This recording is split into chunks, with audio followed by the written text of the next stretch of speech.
Hello students. तो चलिए पाठ को आगे बढ़ाते हैं हम लहसा की ओर। अब तक हमने देखा कि लेखक रास्ते की कठिनाइयों से आगे बढ़ते हुए डांडा ठोंगला तक पहुंचते हैं, जहां डाकुओं का उन्हें भय होता है, और वहीं से आगे वे डांडा की ऊंचाई पर चलने के लिए तैयार होते हैं। सुमति को वो 2 घोड़े के लिए कह देते हैं कि कहीं से वो 2 घोड़ों का प्रबंध कर ले, जिससे वो स्वयं उस पर चढ़ जाएंगे और अपना सामान भी वह उसी के ऊपर रख लेंगे। आगे पढ़ते हैं हम। दूसरे दिन हम दोनों घोड़ों पर सवार होकर ऊपर की ओर चले। डांडे से पहले एक जगह चाय पी और दोपहर के वक्त डांडे के ऊपर जा पहुंचे। डांडे वहां की ऊंचाई का सर्वोच्च भाग था, जहां उनके प्रसिद्ध देवता का भी स्थल था। हम समुद्र तल से 17-18 हजार फीट ऊंचे खड़े थे। हमारी दक्षिण दक्षिण यानी दक्षिण दिशा तरफ पूरब से पश्चिम, पूर्व दिशा, पश्चिम पश्चिम दिशा की ओर हिमालय के हजारों श्वेत शिखर चले गए। यानी श्वेत किस लिए कहा गया यहाँ? क्योंकि वो सारे ही जो पहाड़ थे वो बर्फ से ढके हुए थे। भीटे की तरह दिखने वाले पहाड़ बिल्कुल नंगे थे। भीटे यानी टीलों के समान। कुछ कैसे थे? अब जो जैसे जैसे सामने आ रहे थे तो उनमें से कुछ पहाड़ जो थे वो भीटों के समान यानी टीलों के जैसे थे, और वे नंगे। नंगे क्यों बोला यहाँ पे? क्योंकि न तो उनका बर्फ थी और न ही वहां पर हरियाली। उत्तर की तरफ बहुत कम बर्फ वाली चोटियां दिखाई पड़ती थी। सर्वोच्च स्थान, मैंने टिक लगा रखा है, यह आपके एक प्रश्न का आंसर भी है। सर्वोच्च स्थान पर डांडे के देवता का स्थान था, जो किससे सजाया गया था? पत्थरों के ढेर से, जानवरों की सींगों और रंग बिरंगे कपड़ों की झाड़ियों से सजाया गया था। प्रश्न कई बार आपका बनता है कि डांडे के सर्वोच्च स्थान पर किसका निवास स्थान है और उसे किस प्रकार सजाया गया। तो डांडे के सर्वोच्च स्थान पर उनके प्रसिद्ध देवता का निवास स्थान है, जिसे पत्थरों के ढेर, जानवरों के सींगों और रंग बिरंगे कपड़े की झाड़ियों से सजाया गया था। अब हमें बराबर उतराई पर चलना था, यानी चढ़ाई पूरी हो गई और अब उन्हें नीचे की तरफ उतरना था। चढ़ाई तो कुछ दूर थोड़ी मुश्किल थी, लेकिन उतराई बिल्कुल भी नहीं थी। सामान्य सी बात है, जब भी हम चढ़ाई करते हैं तो हमें सबसे ज्यादा जो एनर्जी हमारी खर्च होती है वो चढ़ते समय ही होती है। उतरते समय हम बड़ी आसानी से वहां से उतर सकते हैं। शायद 2 एक और सवार साथी हमारे साथ चल रहे थे। मेरा घोड़ा कुछ धीमे चल रहा था। मैंने समझा चढ़ाई की थकावट के कारण ऐसा कर रहा हो और उसे मारना नहीं चाहता था।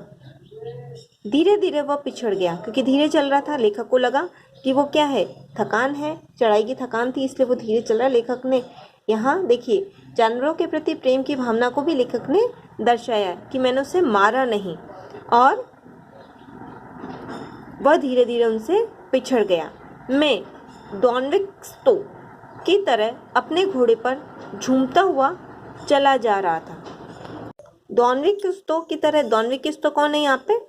एक स्पेनिश के जो उपन्यासकार हैं, सार्वे तेंज, मैंने यहाँ लिख भी रखा है बेटा, उनका एक उपन्यास है जिसका नाम है डॉन क्विक्सोट, जिसका नायक है जो अपने घोड़े पर झूमते हुए चलता है। तो उन्हें लगा मैं भी वैसा ही हो रहा हूँ। जान नहीं पड़ता था कि घोड़ा आगे जा रहा है या पीछे। जब मैंने जोर देना लगा तो वह सुस्त पड़ गया। क्यों? क्योंकि उसको लगा कि अब और ज्यादा वजन उसके ऊपर आ गया है। एक जगह 2 रास्ते फूट रहे थे। 2 रास्ते, कई बार हम चलते हैं तो हमें रास्ते से जब अनजान होते हैं तो 2 रास्ते आते हैं, वहां हम कंफ्यूज जाते हैं। लेखक को भी उन्हीं परेशानियों का सामना करना पड़ा। मैं बाएं रास्ते ले 1.5 मील चल गया। अब लेखक ने क्या किया, वहां पर बाएं को बोलते हैं हम लेफ्ट हैंड साइड, वो लेफ्ट वाला उन्होंने लिया और कम से कम 2 मील तक वहां चले गए, 1.5-2 मील। अब वहां चले तो उन्होंने आगे वहां जाकर किसी से पूछा, तो उन्होंने पूछा कि नहीं, ये रास्ता गलत है, आपको दाहिने वाले रास्ते की यानी राइट हैंड साइड में आपको जाना चाहिए था। फिर लौटकर उसी को मैंने पकड़ा। 4-5 बजे करीब में गांव से मील भर था, तो सुमति उनका इंतजार कर रहे थे। उन्होंने देखा कि सुमति जो है वो गुस्से में है। लेखक को एहसास हुआ और उन्होंने कहा कि मंगोलों का मुंह वैसे ही लाल होता है और जब वो गुस्सा कर लेते हैं तो वो और अधिक लाल हो जाते हैं। इस पर सुमति ने कहा, मैंने 2 टोकरी कंडे फूंक डाले, 3-3 बार चाय को गर्म किया। परंतु लेखक ने कहा, मैंने यहाँ बहुत ही नरमी से जवाब दिया कि मित्र, इसमें मेरा कसूर नहीं है, ये घोड़ा ही मुझे ऐसा मिला जो कि बड़ा सुस्त था। इतने में सुमति जो थे वो थोड़े नॉर्मल हो गए और लेखक कहता है कि सुमति को जितना जल्दी गुस्सा आता है उतना ही जल्दी वह ठंडा भी हो जाता है।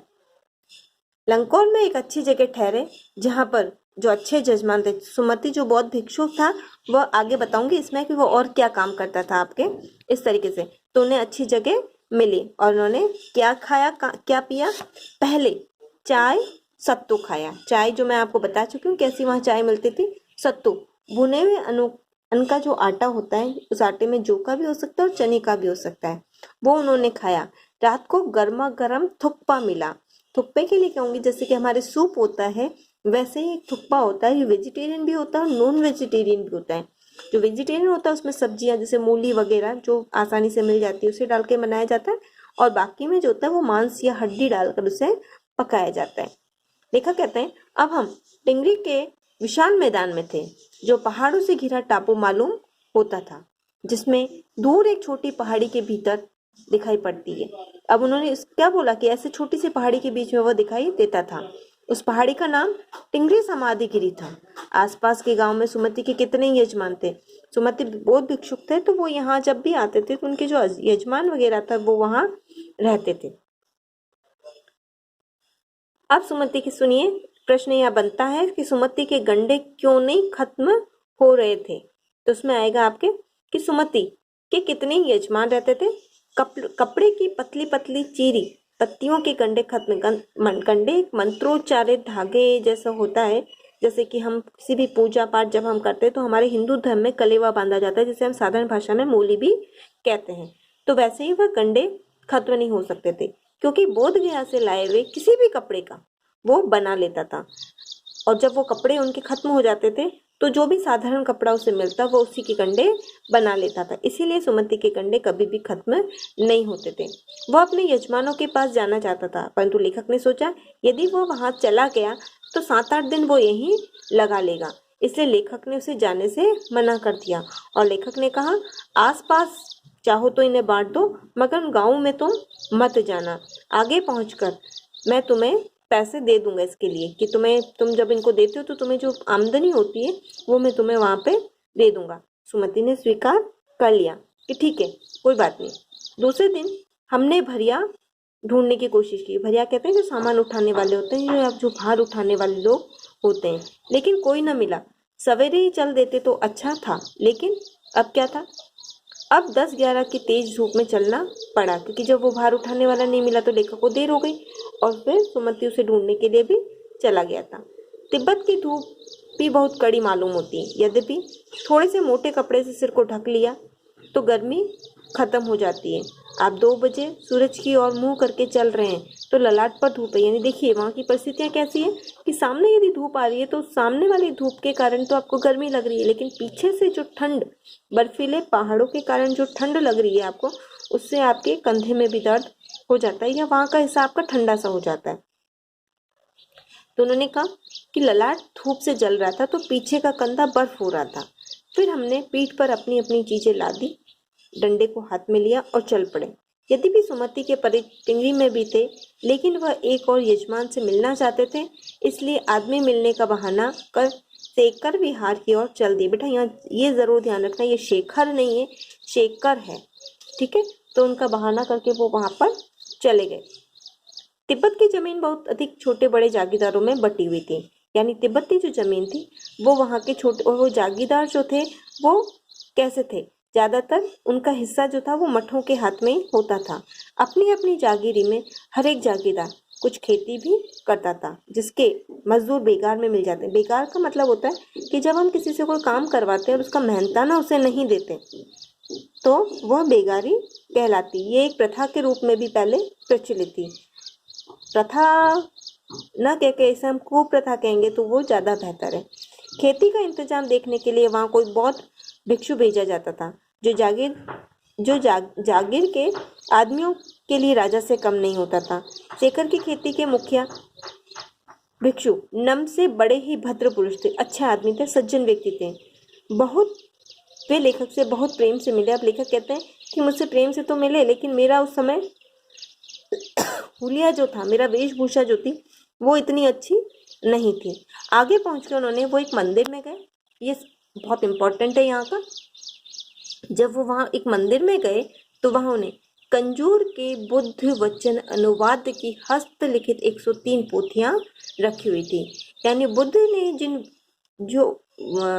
ने जो भी ज्ञान दिया था उन ज्ञानों का अनुवाद करके जो कुछ पुस्तकें थी और हस्तलिखित यानी हाथ से लिखी हुई 103 पोथियां, बड़ी बड़ी पोथियां उन्हें मिली, जिनका वजन जो था वो कम से कम 15-15 सेर रहा होगा। बड़े मोटे कागज पर अच्छे अक्षरों में लिखी हुई थी, यानी जिसने भी लिखी उसकी लेखनी बड़ी ही सुंदर थी। सुमति ने फिर आसपास अपने यजमानों के जाने के बारे में पूछा। देखिए, पहले सुमति ने जब लेखक से पूछा तो लेखक ने मना कर दिया। क्यों? क्योंकि उन्हें लगा कि वे 7-8 दिन से पूर्व नहीं आएंगे और इससे समय व्यर्थ जाएगा। परंतु इस बार लेखक को पढ़ने के लिए सामान मिल गया था और उन्हें लगा वह जब उनमें खो गए थे, तब सुमति ने उनसे फिर से जाने की अनुमति मांगी और इस बार लेखक ने वो अनुमति दे दी। प्रश्न बनता है आपका सेम इसी तरीके से, मैं पुस्तकों के भीतर था, लेखक ने ऐसा क्यों कहा? मैंने समझा 2-3 दिन लगेंगे। अब उस समय तो लेखक ने बोल दिया, लेकिन जब उन्होंने अपना काम पूर्ण किया तो उन्होंने सोचा कि मुझे लगा कि सुमति जो है अब 2-3 दिन लगाकर ही आएंगे, लेकिन वे उसी दिन दोपहर बाद चले आए। टिंगरी गांव से वहां बहुत दूर नहीं था। हमने अपना सामान फिर से उठाया और भिक्षु नमसे से विदाई ली।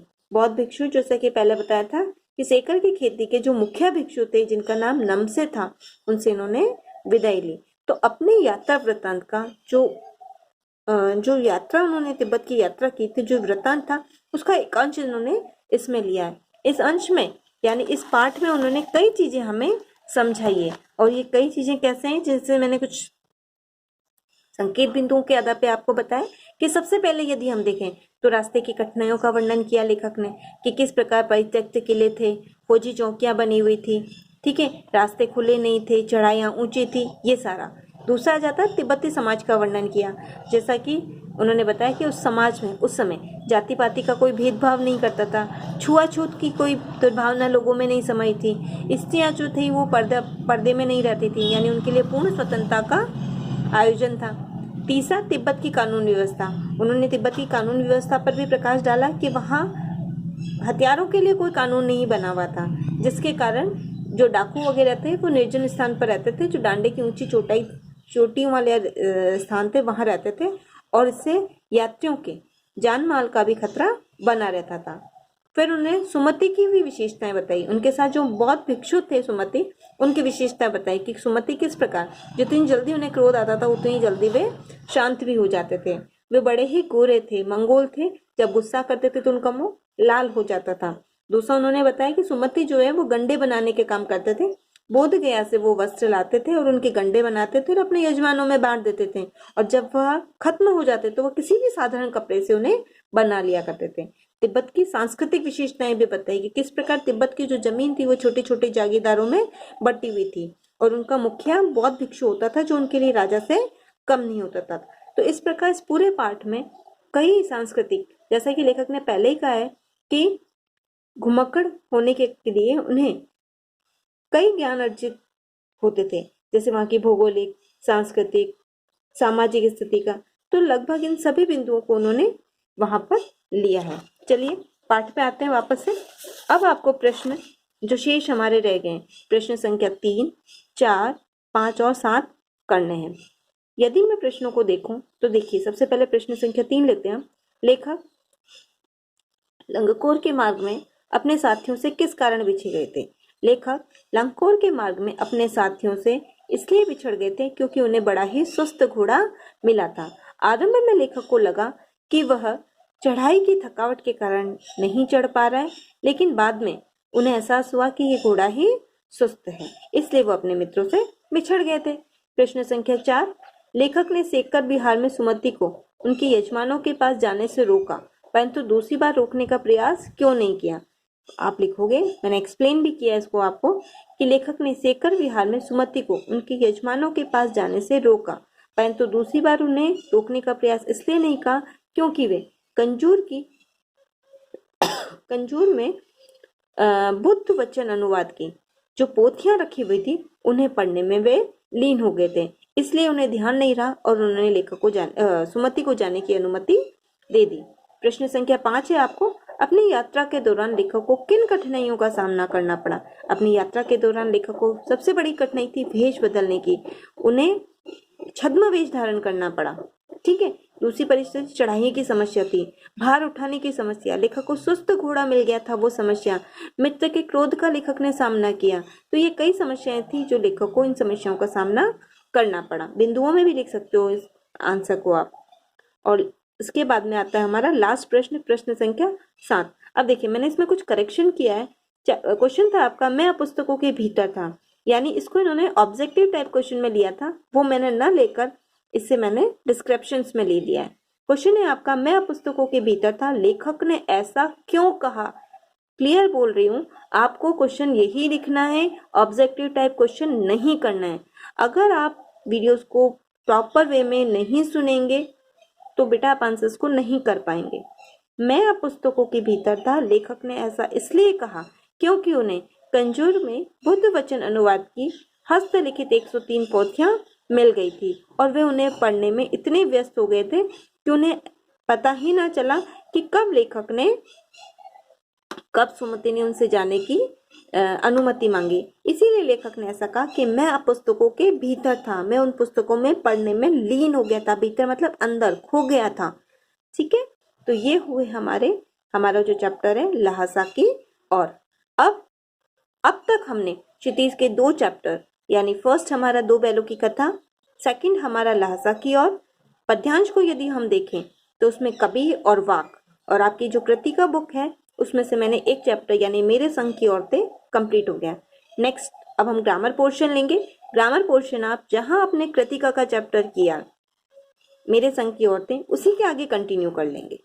Okay, thank you.